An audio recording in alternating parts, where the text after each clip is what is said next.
on Somerville Community Access TV or some community TV station that was kind enough to pick up this broadcast. And to them, I say thank you as always. Or you're watching and listening to me on Facebook Live, either on my own personal page or on Boston Free Radio's Facebook page. Either way you could join me. I'm glad you joined me to discuss my favorite topic, which is movies. And today is a pretty special show because I have two movies to review for you for the show, which doesn't sound like much, and it isn't. But I'm making room for my take for the Oscar and Razzie nominees, both of which were announced recently. The Razzie nominees were announced last Saturday, and the Oscar nominees were announced on Tuesday morning of January 22nd. So I've got a lot to say, and I'm going to start things off with the segment I usually start off with, which is What's Topping the Box Office? The top 10 highest grossing films of this past weekend.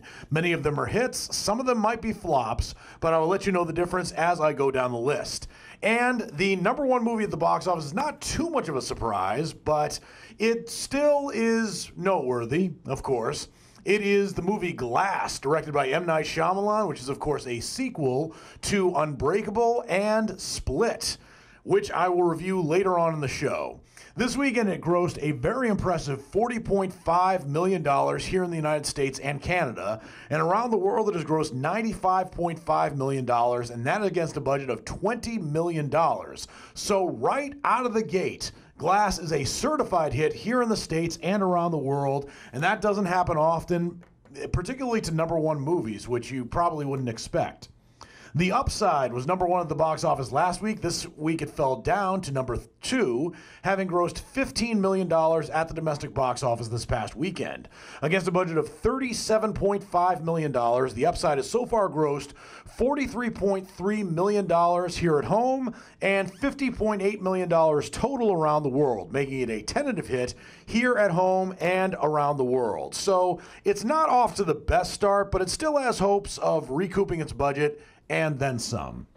Aquaman is number 3 at the box office, sliding from number 2 last week in its 5th week in release, having grossed $10.2 million at the domestic box office this past weekend.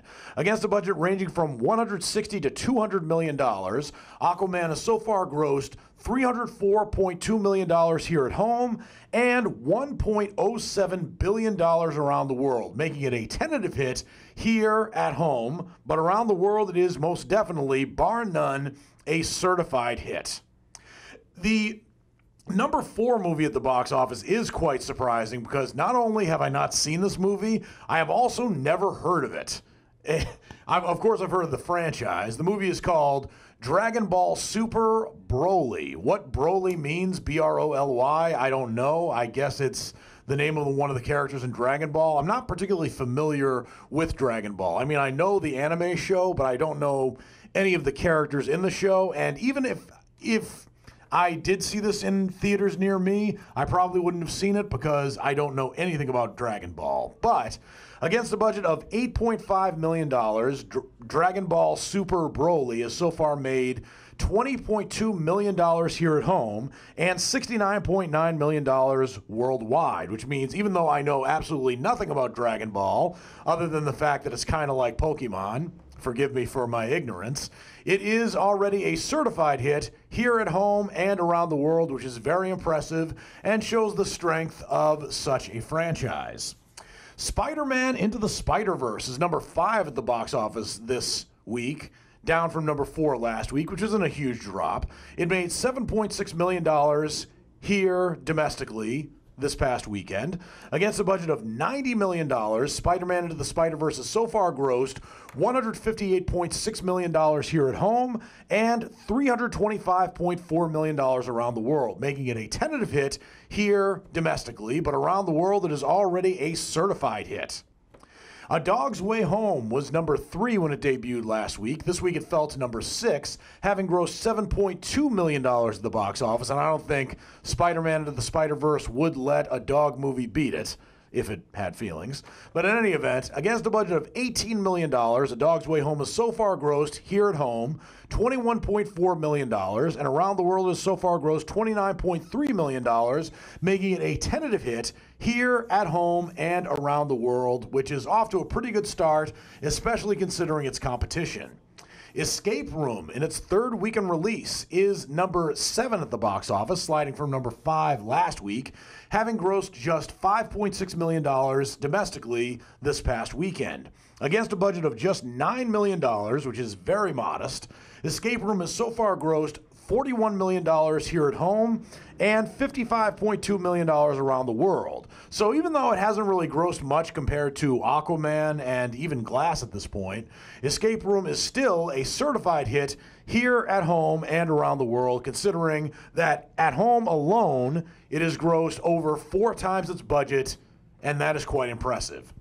Mary Poppins Returns is doing pretty well for itself. It's number 8 this week, falling from number 6 last week. It made the bulk of its money around the holiday season, but it grossed a decent $5.3 million at the domestic box office this past weekend. Against a budget of $130 million, Mary Poppins Returns has so far grossed $158.7 million here at home, total, and around the world in 5 weeks in release, it has grossed $307.5 million around the world, making it a tentative hit here at home, but it's eked its way to being a certified hit around the world. Obviously, it's not the Disney company's biggest grossing movie, but it's still off to a pretty good start, particularly here at home. Bumblebee is number 9 at the box office, falling from number 7 last week, also in its 5th week in release, having grossed just $4.8 million here at home this past weekend.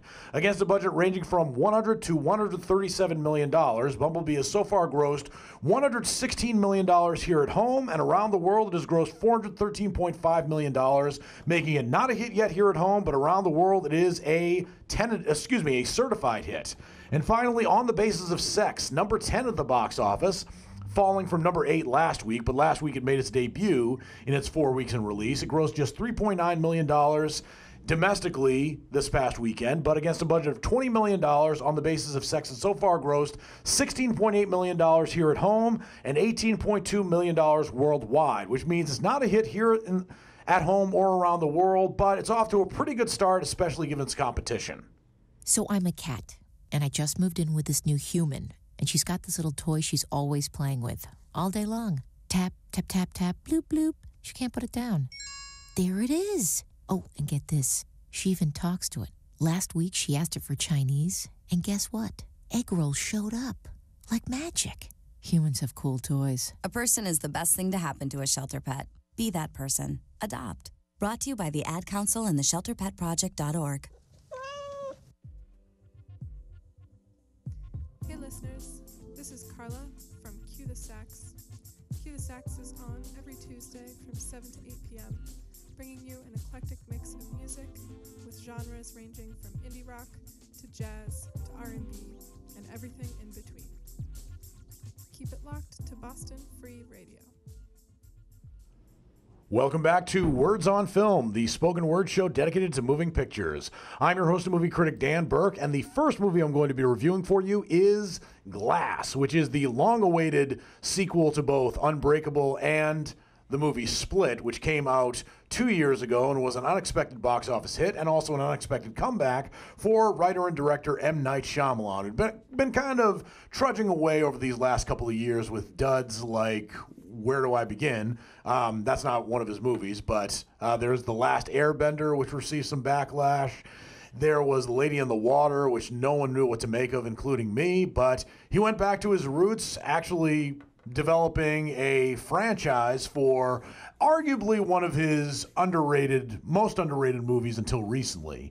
And in Glass, we find security guard David Dunn, who is reprised in this movie again by Bruce Willis, using his supernatural abilities to track down Kevin Wendell Crumb, played by James McAvoy, one of his 24 personalities, who is a disturbed man who is now, along with David Dunn and Elijah Price, also known as Mr. Glass, who's played by Samuel L. Jackson, finding themselves confined to a psychiatric institution under the care of Dr. Ellie Staple, let me say that again. Dr. Ellie Staple, who is played by Sarah Paulson, and what Dr. Ellie Staple tries to do, seemingly with the best of intentions, is trying to convince all three of them that their powers, or in Mr. Glass's case, lack thereof, are psychosomatic. In other words, they are not real and basically all in the heads of these three individuals. And even though David Dunn is doing good in the world as a vigilante, as it usually goes in a lot of these movies, a vigilante is not something law enforcement looks kindly upon. I'm not sure how real-life law enforcement looks kindly upon real-life vigilantes, but it seems to be a common theme, particularly in superhero movies, of this maverick vigilante going off to take the law into his own hands. And of course, taking the law into your own hands is a crime, but I think it usually extends to where you kill someone. But in any event, in this movie, Kevin Wendell Crumb has his 24 other personalities. One is a 9-year-old boy who's perpetually 9 years old, and the other one is probably the most dangerous of all. It's the Beast, who apparently, when James McAvoy's character gets into this mode of the Beast, he can not only have superhuman strength, seemingly, but he can also withstand things like bullets being shot at him. So this movie, I think, will satisfy fans of Unbreakable, particularly because there are several actors from that movie, as well as the movie Split, who reprise their role in this film as well. There is David Dunn's son, Joseph Dunn, who is reprised in this movie by a much older Spencer Treat Clark. And there's also Mr. Glass's mother, Mrs. Price, who actually has a name in this movie, unlike Unbreakable, who's played by Charlene Woodard. And from the movie Split, Anya Taylor-Joy reprises her role as Casey Cook. And these three principal actors do more than just make a cameo in the film, which I actually really liked. I thought that was probably the best part of this movie, that it's not just here. The three actors are not just in this movie for Easter eggs or to check off a box. They're here to play a significant role. And this movie certainly does have its slow moments, but overall, I liked it. And I also thought that M. Night Shyamalan made a few narrative shortcuts, particularly when it came to Mr. Glass and his great mind and his ability to break out of certain places in which he's imprisoned. I wasn't quite sure how to do that, and the movie kind of took a few shortcuts to not really explain how he did it, just saying he is a really smart man, just kind of leaving it at that. That's one of the problems I had with the movie. The other problem I had was the pacing up until the last 30 minutes or so. And also, I tried to let go of the notion that M. Night Shyamalan was going to end this movie with one big twist. He doesn't actually end it with one big twist. He ends up with several of them, which I won't reveal because one of the rules I have about words on film is that there are no spoilers. Sometimes I do reveal a plot point that might serve as a twist, but that's usually at the very beginning of the movie. And I try, for the sake of my listeners and maybe even readers, not to reveal anything. So I think that anyone who goes into this movie will definitely be surprised. I actually liked Samuel L. Jackson as Elijah Price a lot better in this movie, interestingly enough, than I did in Unbreakable. And I love the movie Unbreakable, but I did think there were a few weaknesses to that film as well. And I thought that Samuel L. Jackson played it a little too seriously in the original Unbreakable. But here,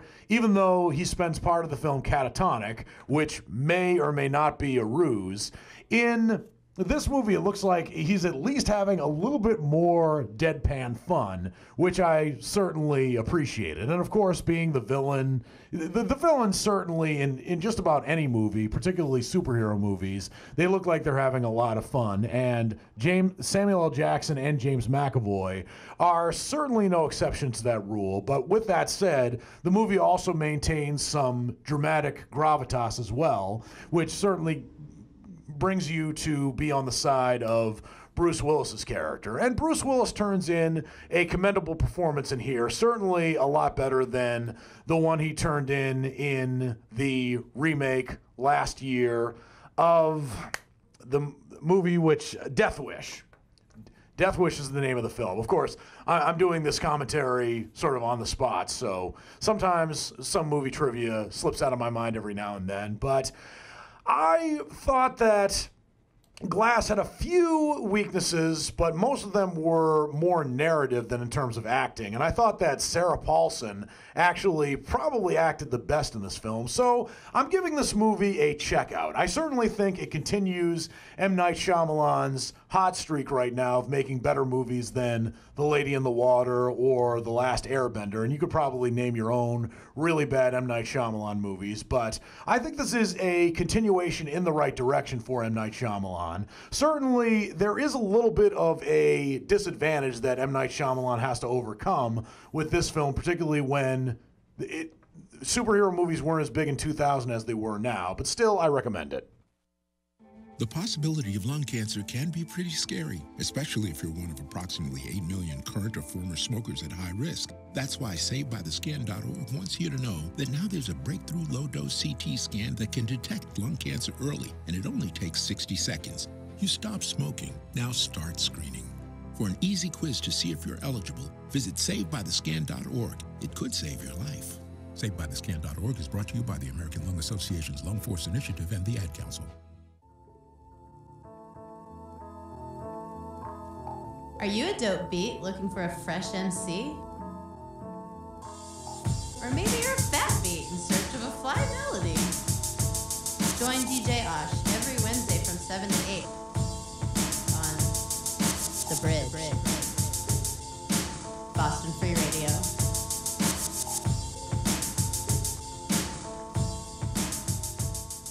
Welcome back to Words on Film, the spoken word show dedicated to moving pictures. I'm your host and movie critic, Dan Burke. The next movie I'm going to be reviewing for you is Roma. This is a movie that I saw over the holiday break, and I didn't get a chance to review it until now. It actually began streaming on Netflix on December 14th of last calendar year, and it would have been one of those films that I could have reviewed right before I took a break for Christmas vacation, but actually, I didn't want to see it on Netflix because it's one of those films that I think would have worked better, does work better, I should say, because it is in some theaters right now, on the big screen rather than on your television set or your laptop, which is why I'm kind of curious why Netflix actually picked it up. But in any event, Roma is a drama film that came out late last year, which has been written and directed by Alfonso Cuarón.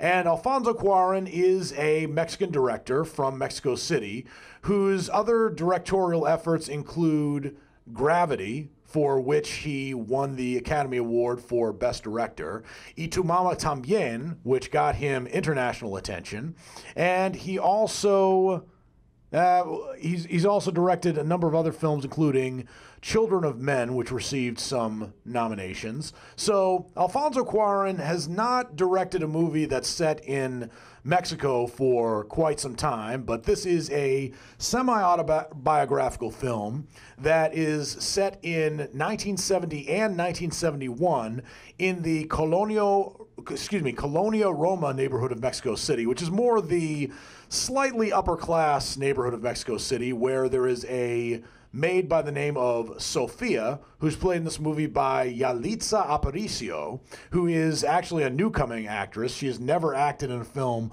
before this one, but you would never know it because she has such amazing screen she has an amazing screen presence. That's what I meant to say. So anyway, she works in the household of Sofia and Antonio, and Antonio is a doctor who has, with Sofia, 4 children, including Sofia's mother, Teresa, and another maid who is named Adela. So anyway, this movie is one of those kind of slice of life movies where there isn't really a plot, but you're still intrigued by the characters as they go about their day-to-day activities, especially with this maid who is and I mentioned that her name was Sophia. That is incorrect. Her name is Cleo. My mistake. Cleo is played by Yalitza Aparicio. So anyway, Cleo not only has her working life during the 12 to 14 hours she works for the upper middle class family in Mexico City, but she also runs into a bit of a roadblock when a boyfriend of hers gets her pregnant and then disappears. So that's probably the closest thing to a story you have here. Not only where is her boyfriend, but also how Cleo is going to deal with having a baby, particularly given her responsibilities in early 70s Mexico City. And I thought this movie did an amazing job with cinematography. And the cinematography was actually very simple. First of all, because it was black and white. But again, you get so involved in these characters and the characters' lives on screen, as well as the flawless acting by just about everyone involved, that not only do you forget you're watching a movie, I also found very much similar to the way that I felt when I was watching Schindler's List, that I didn't even notice the film was black and white anymore. And I don't exactly know why Alfonso Cuarón chose to film the movie in black and white, but it didn't make the film any less intriguing, I could certainly tell you that. And Alfonso Cuarón also produced, co-edited, and apparently shot the film himself, probably with a digital camera, because you can see certain shots of the film are very simple. Of course, there are a few complicated shots, but mainly the shots that are in the house of this upper middle class family in Mexico City are shot obviously on a tripod. And there are certain angles the camera takes that are not particularly complicated. But of course, I admire the film for its simplicity, as well as I said before, the characters are so simple, yet they're so intriguing. And I'm not going to tell you exactly what happens to each and every character. I told you a little bit about Cleo's story arc, and also some of the great shots in downtown Mexico City that I don't think I've seen in any other films, particularly those that take place in Mexico, in my film watching career. But Roma is really a great film. When I list to my top 10 films of the year, Roma came in at number 3, although sometimes I think I probably should have put it at number 1, but I absolutely enjoyed watching this film. The acting in the film is superb, particularly by Yalitza Aparicio, who is now getting the attention that she deserves, not only from mainstream audiences and critics, but also from the previous film festivals at which Roma is shown. And getting back to it being on Netflix, I am glad that it's on Netflix, because when I recommend it to people, I don't have to tell them you have to go to this certain theater or that certain theater to see it. I actually went out of my way to an independent theater that I had to drive a long distance to get. But I'm glad I saw it in the theaters, because unlike seeing it at home, I can just shut off my cell phone and just focus entirely on what's on the screen. And I really like doing that. But, of course, with Netflix, this isn't the type of film that I think is best suited for Netflix. But if it means that I can recommend it to you and tell you that you can go stream it right now, then it's probably worth it for that reason. It's not a movie that has a really quick pacing to it, but I still enjoyed it nonetheless, and I think that regardless of whether you're seeing this on the big screen, on your TV set, on your iPad, on your tablet, whatever you're watching it on, you are going to really enjoy this film and maybe even be heartbroken by some scenes, because there are particularly some very sad scenes. But, of course, Roma, a little bit of a spoiler in terms of what I thought about it. It is a knockout. It is a tremendous film. And I'm not going to go as far as to say it's one of the best films of the decade, because I really have to tabulate that for my next show next year, which is, of course, 12 months from now. But I thought it's certainly Alfonso Cuarón's best movie, I think, and that's saying a lot given his previous repertoire. Is my kid in the right car seat? I guess she is. There are probably rules on when to move up to a booster seat, aren't there? Rear-facing, forward-facing. I think I have it right. Car crashes are a leading killer of children 1 to 13. Are your children in the right car seat for their age and size? Don't think you know you know. Go to safercar.gov/the right seat. Brought to you by the National Highway Traffic Safety Administration and the Ad Council.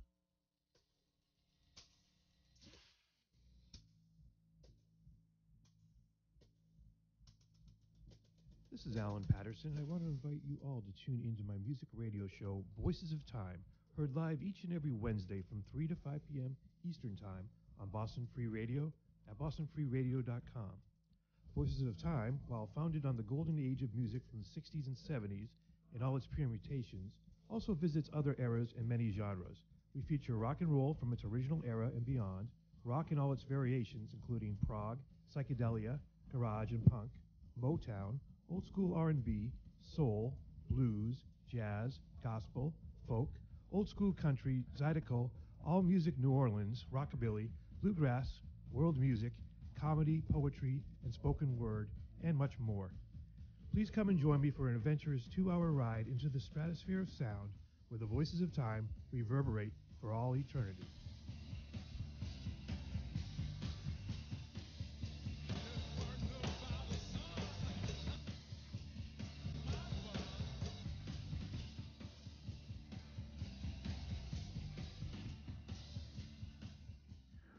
Welcome back to Words on Film, the spoken word show dedicated to moving pictures. I'm your host and movie critic, Dan Burke, and I've only reviewed 2 films for this show because now it's time to get to the list of Oscar nominees, or at least the major ones. I don't think I'm going to get to each and every category, but I'll try to get to as many as I can while this show's going on. And the nominees for Oscars have just been released. One thing I was afraid of, which I'd heard about months ago, was that the Academy of Motion Picture Arts and Sciences was also going to make a category for Best Popular Film. But as I'm reading the nominees right now, it doesn't look like they're going to do that. And I think that is a very good move, because originally when they said they were going to consider doing that, there was a lot of backlash. A lot of people, myself included, accused the Academy of pandering to its audience. But I still think that there are a number of films here that I think people who might not watch the Oscars every year like I do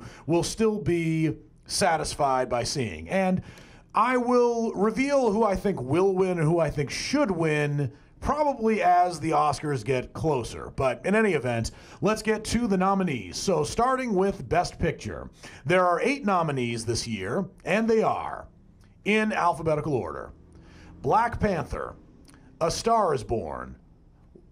Scratch that, it's not in alphabetical order, just in random order. Okay, the nominees are Black Panther, A Star is Born, Roma, The Favorite, Vice, Bohemian Rhapsody, Green Book, and Black Klansman. I am particularly very happy, even though my best film of the year, Hereditary, didn't make the Best Picture list. I kind of expected that because that movie received no Golden Globe nominations, even though it received a slew of Critics' Choice Awards. But that movie's not for everyone. I am a little disappointed that they didn't nominate that film, particularly because I think it's one of the best horror films of the, definitely the best horror film of the decade, and one of the best horror films in several decades, and one that probably deserved the nomination. But at the same time, it's not for everyone. It is certainly a very disturbing film that I even walked out of wanting to shake the person who was in the theater with me, one of the 2 people who saw the film with me, and just say, what the hell was that? But of the films that are on this list, are there any that shouldn't be there?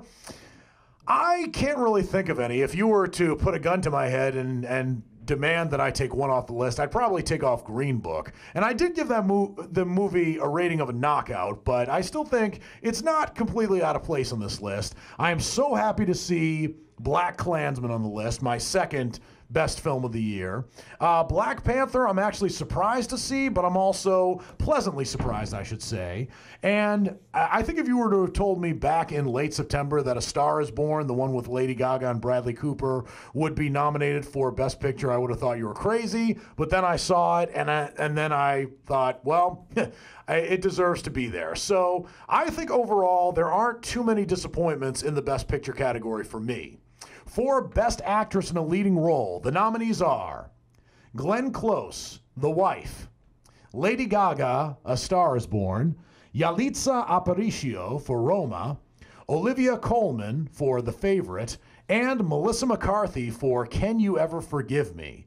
Now, I'm actually very surprised that Melissa McCarthy got nominated for her role. Not to say that she did a bad job in that film. She did a great job in that film. As a matter of fact, Can You Ever Forgive Me was probably Melissa McCarthy's saving grace from the other duds she did this year, Life of the Party and the Happy Town Murders. Now, I'll explain more about the Happy Town Murders later in another segment, but not during the Oscars, because that film had no chance, even if it was not a bomb like it was. But I'm very pleasantly surprised that the Academy recognized Glenn Close for The Wife. I can't exactly say whether or not she's a favorite, but I do think that that's the best role she's done so far. Lady Gaga did an amazing job in A Star is Born, so that's no surprise there. Yalitza Aparicio, also not a surprise there. I'd probably swap out Olivia Colman for The Favorite. I really wish that the Academy had recognized Toni Collette in Hereditary. They didn't. That is a huge disappointment. But if I were to take one off the list, it would probably be either Olivia Colman or Melissa McCarthy in favor of Toni Collette. But what can I do? For Best Actor in a Leading Role, the nominees are Christian Bale for Vice; Bradley Cooper for A Star is Born; Viggo Mortensen, Green Book; Willem Dafoe for At Eternity's Gate; and Rami Malek for Bohemian Rhapsody.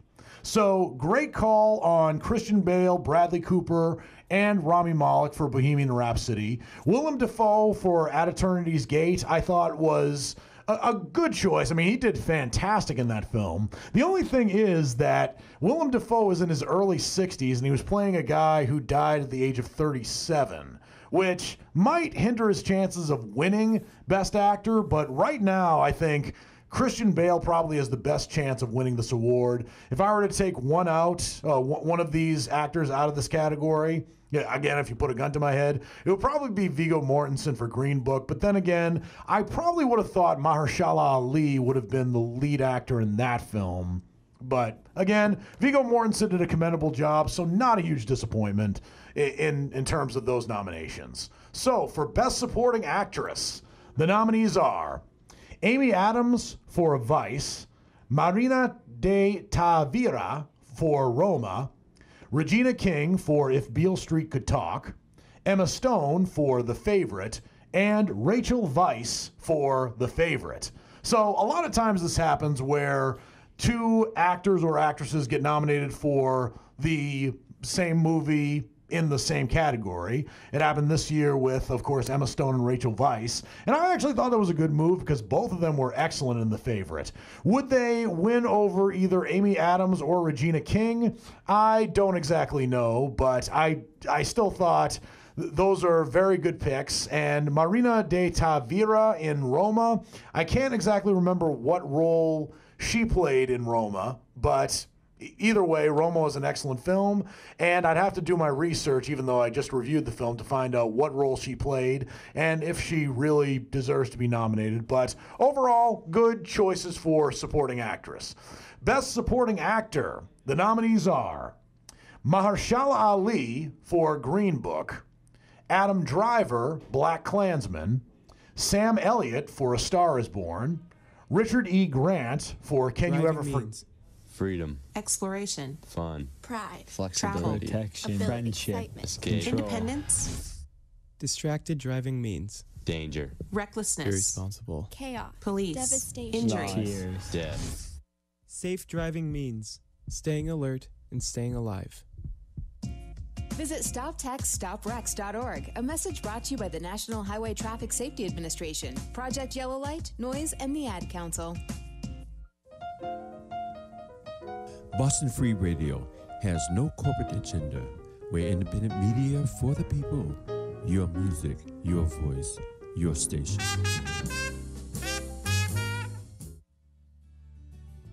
Diane Wong here, announcing a new radio program. Let's talk about race. From our beginnings as a white supremacist society to our current existence as a white supremacist society. Race is a topic that affects us all, and yet we have difficulty talking about it. Why is race so difficult? Why can't we talk openly about white supremacy? Why don't we like to talk about white privilege? Why is internalized oppression shrouded in mystery? What about lynching? What about gerrymandering and the current Black Lives Matters debate? We'll talk about all of it. Come and join us Thursdays from 7 to 8 p.m. Let's talk about race. Boston Free Radio.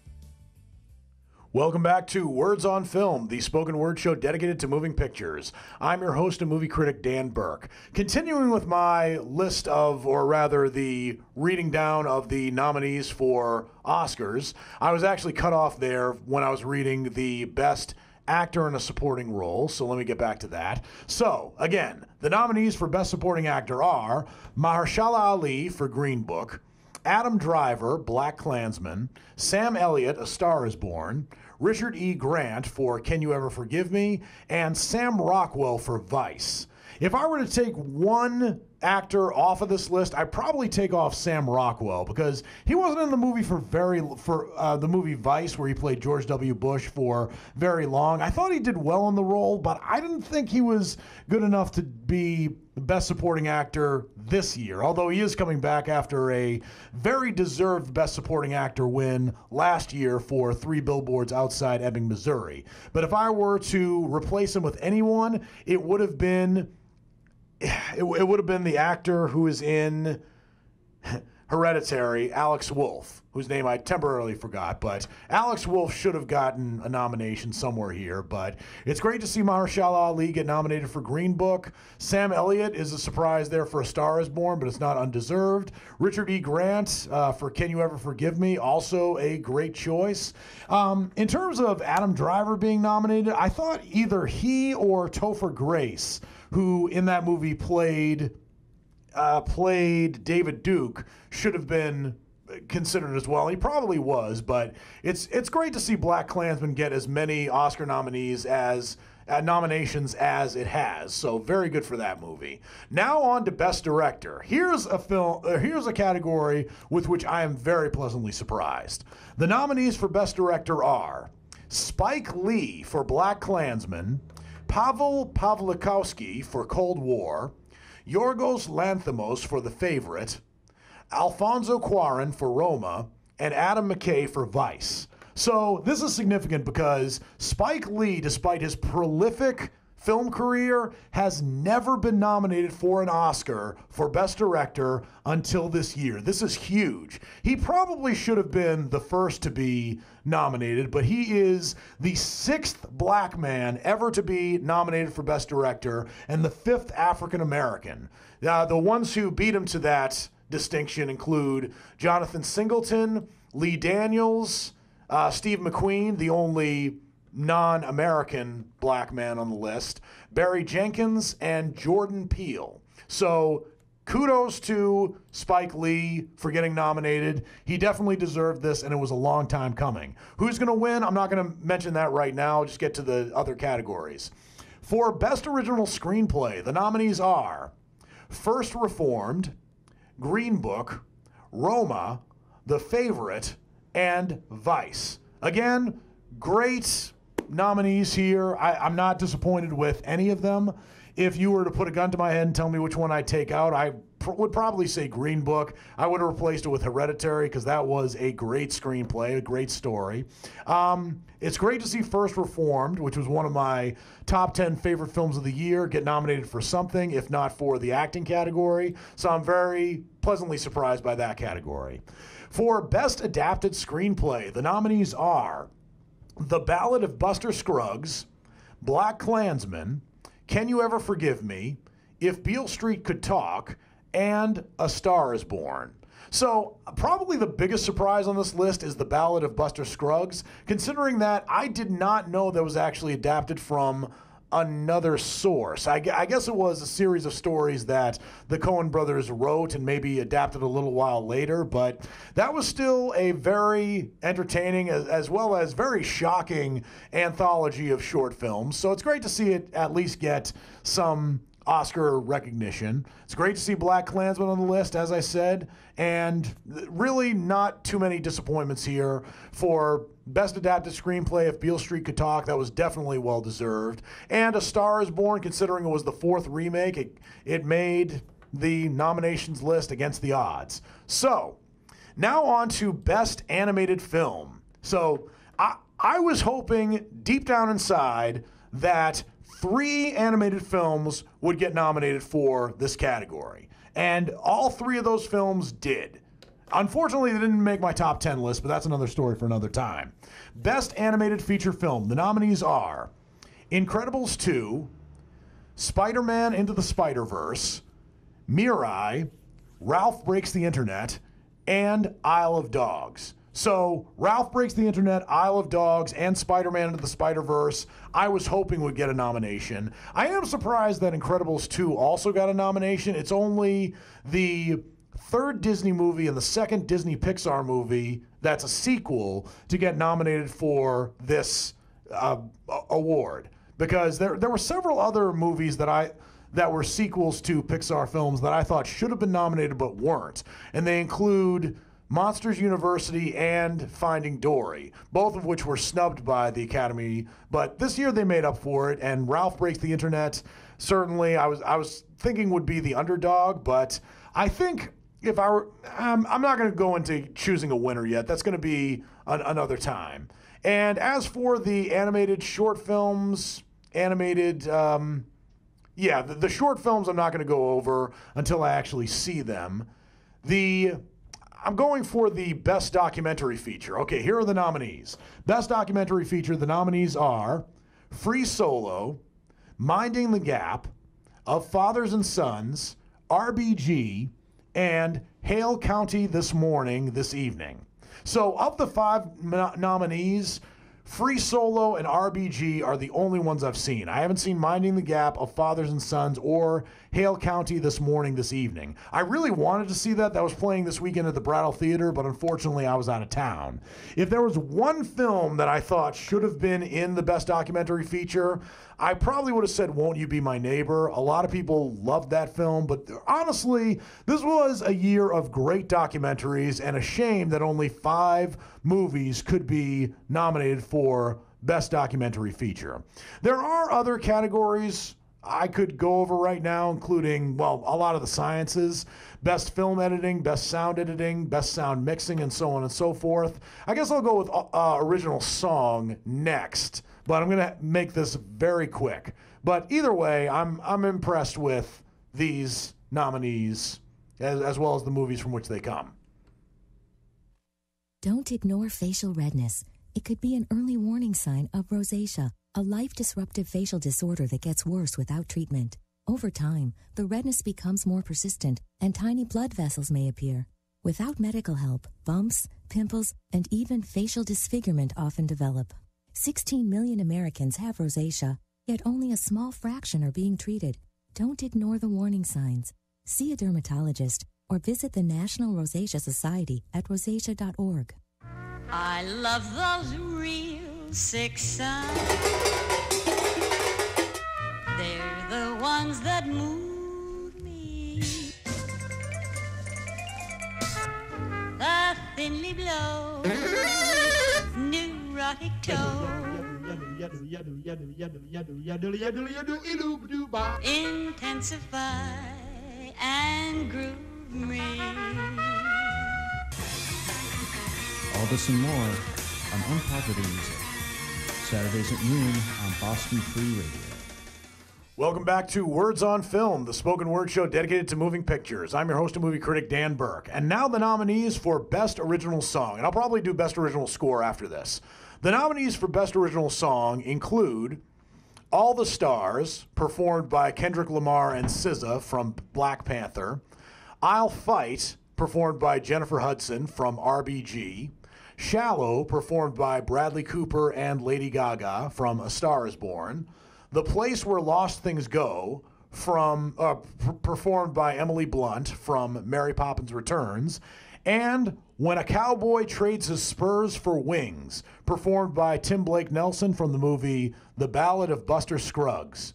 So I think all the right movies were nominated for Best Original Song. I think one of the biggest snubs in this category was the song Slaughter Race from Ralph Breaks the Internet, which was performed by Sarah Silverman and a number of other characters, voice actors in the movie. I'm a little disappointed that didn't get nominated. I also thought from Mary Poppins Returns, there were some fantastic songs in that film. And that's one of the films that I saw over the holiday break, but I have not actually reviewed for the show yet. I will eventually, but I would have thought that maybe the song by Lin-Manuel Miranda, which was Tripping the Light Fantastic, probably should have been nominated instead, because I barely remember The Place Where Lost Things Go of the several songs that were in Mary Poppins Returns, but I shouldn't be too disappointed because a lot of these songs are kind of not as readily apparent as one would expect, but it's great to see, of course, a song from A Star Is Born getting nominated, and, of course, Mary Poppins Returns got one nomination, so I shouldn't complain at all. So, to Best Original Score, the nominees are Black Panther, Black Klansman, If Beale Street Could Talk, Isle of Dogs, and Mary Poppins Returns. Again, Ralph Breaks the Internet not getting nominated for this. I'm not going to complain too much because 3 out of 5 of the films that are nominated for Best Original Score are predominantly African-American films. And I don't think that has ever happened in this Oscar category in the history of film. I don't think I'm wrong. I don't think that has ever happened. So that is quite an accomplishment. So after looking over a lot of these categories, particularly the popular ones, maybe not having to do with the science category, I'm pretty impressed by a lot of these categories. I do think it was a shame that the Oscars did not recognize Hereditary, but other than that, I'm not going to complain. So now I'm on to the Razzie Awards, the nominations that just got announced this past weekend. And this is where actually I'm a little annoyed by some of the picks here. I thought some of them were well-deserved, but here are the categories and the nominees for the Razzie Awards, beginning from the top with Worst Picture.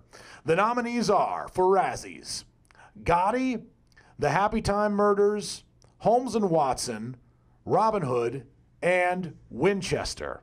And one of the movies that I think should have been nominated for this category was 50 Shades Freed.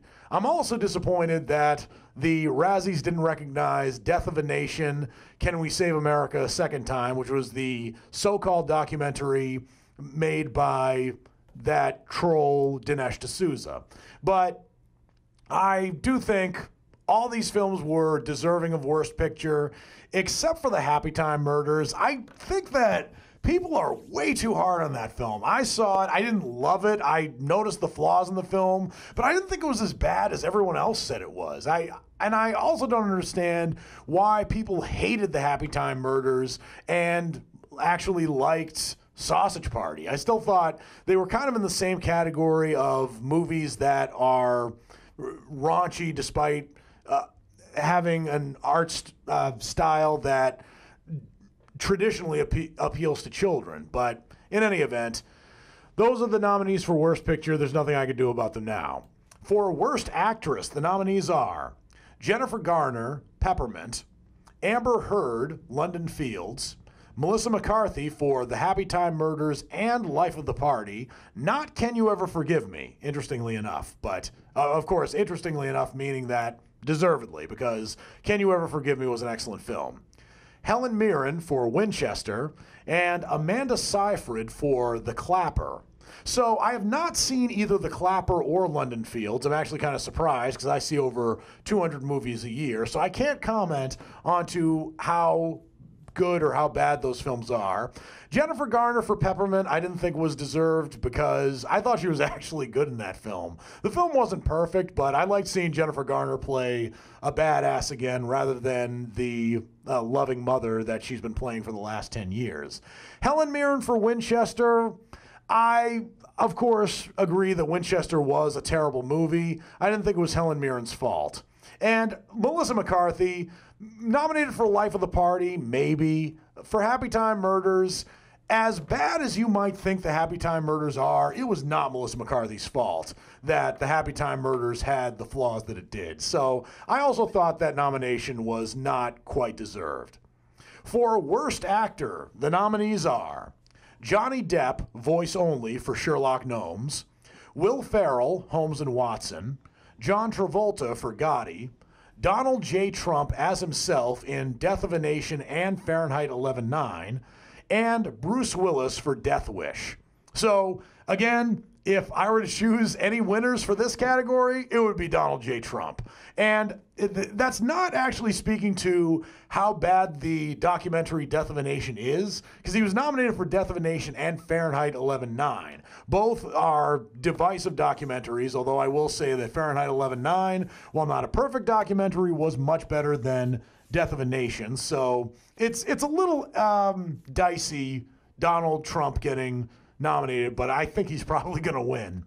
As for Johnny Depp, I haven't seen Sherlock Gnomes. I heard it was bad, but it is encouraging that Johnny Depp is actually getting nominated for that movie over Fantastic Beasts: The Crimes of Grindelwald, in which he was actually really good. So there is actually a nomination here for Worst Screen Duo that includes Johnny Depp that I would probably put into question.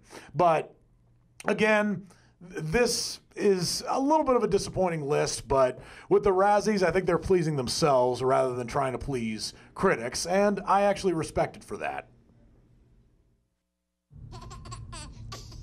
Juice, Mom! Juice, juice, juice! Mommy, why are we going to the store? Mom, I want juice! Mom, juice, juice, juice! Mom! Your child will have different needs at different stages of life, and that includes the car seat. See, car crashes are a leading killer of children ages 1 to 13.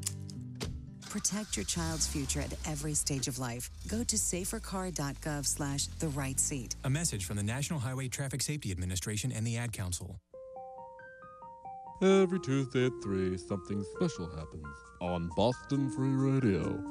Why, it's Toppers with your host, Gil. Toppers, spinning the tunes that today's youth demand, from Justin Bieber to Lady Gaga to the Fleetwoods, and, on occasion, Hoagie Carmichael. If you missed the program, you can check out the archives at Toppers Radio, that's one word, .blogspot.com. Toppers.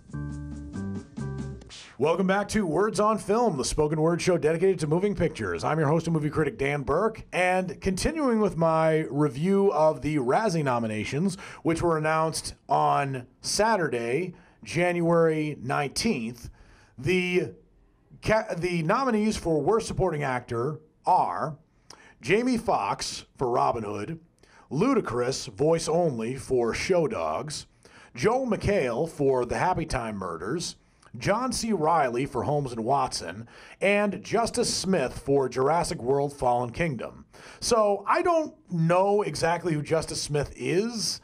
I would probably look him up. I did see Jurassic World Fallen Kingdom, and there were a lot of problems with that movie, but I wouldn't actually place the blame on that movie being bad on one actor. I just thought the premise was really stupid. And I could go on. But in any event, I'm actually surprised that Ludacris was nominated for Worst Supporting Actor for Show Dogs. And for that matter, I would have nominated Show Dogs as Worst Picture over The Happy Time Murders, because in Show Dogs, I didn't laugh at all. It just wasn't a funny movie. But the other nominees, Jamie Foxx, Joel McHale, John C. Reilly, those were pretty well deserved. Although I think if I really went through what I think are the worst films of the year, I might have chosen other actors. And interestingly enough, getting back to the worst actor category, which I was talking about before the break, why they didn't nominate Jamie Dornan for worst actor in the 50 Shades Freed movie? I don't know. He's a previous quote-unquote winner for 50 Shades of Grey from a couple of years ago, but he was so bad he still deserved to be nominated again. But in any event, worst supporting actress. The nominees are Kellyanne Conway as herself in Fahrenheit 11/9, Marcia Gay Harden for 50 Shades Freed, Kelly Preston for Gotti, Jazz Sinclair for Slender Man, and Melania Trump as herself, Fahrenheit 11/9. Again, this is another category with which I don't agree. Nominating Melania Trump just meant you didn't have very many other bad supporting actresses in this category. Nominating Marcia Gay Harden for 50 Shades Freed was, I think, unfair because as terrible as that movie was, Marcia Gay Harden was not the reason it was bad. There were other actresses in that film in supporting roles who I also thought should have been nominated as well. Kelly Preston for Gotti, I have no complaints there. Anybody from Slender Man, no complaints. And Kellyanne Conway from Fahrenheit 11/9, even though I'm letting my politics leak in here, no complaints there. On to worst screen combo. The nominees are any two actors or puppets, especially in those creepy sex scenes, the Happy Time Murders, Johnny Depp and his fast-fading film career. He's doing voices for cartoons, for cripe's sake. That's the actual listed nomination for Sherlock Gnomes. Will Ferrell and John C. Reilly, trashing two of literature's most beloved characters in Holmes and Watson. Kelly Preston and John Travolta for getting Battlefield Earth-type reviews for Gotti. And finally, Donald J. Trump and his self-perpetuating pettiness in Death of a Nation and Fahrenheit 11/9. I think I know who's going to win this category, and he's sitting in the White House for now. Maybe not by the time the Razzies get their winners out. In any event, on to the next category, worst remake, ripoff, or sequel. The nominees are Death of a Nation, which the Razzie Committee considers a remake of Hillary's America, Death Wish, Holmes and Watson, The Meg, which they consider a ripoff of Jaws, and Robin Hood. So I don't know which one is going to quote-unquote win, but they're good choices here. And finally, the one I'm going to do before ending the show is worst director. The nominees are Etan Cohen, not to be confused with Ethan Cohen, the guy who directed Holmes and Watson, Kevin Connolly for Gotti, James Foley for 50 Shades Freed, Brian Henson for The Happy Time Murders, and the Spierig brothers, Michael and Peter, for Winchester.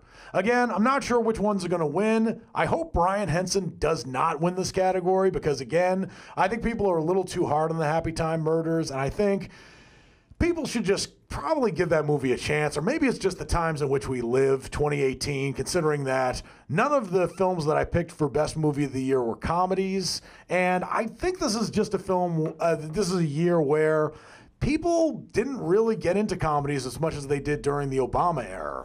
Again, it's probably the times in which we live, but again, those are a vast majority of the Razzie categories. I would get into more of them, but it's time to wrap this show up and let you know that you have been listening to the show Words on Film, which is the spoken word show dedicated to moving pictures. And the views and opinions expressed on this show about movies or otherwise are solely those of your host and movie critic, Dan Burke, which of course is me. And they do not necessarily reflect the views and opinions of any employees who are working at the station airing this broadcast or the station as a whole. And I'll be back next week with more film reviews for you. And as the Oscars get closer, I'll go into who I think will win, who I think should win. And until then, this is Dan Burke saying I'll see you at the movies.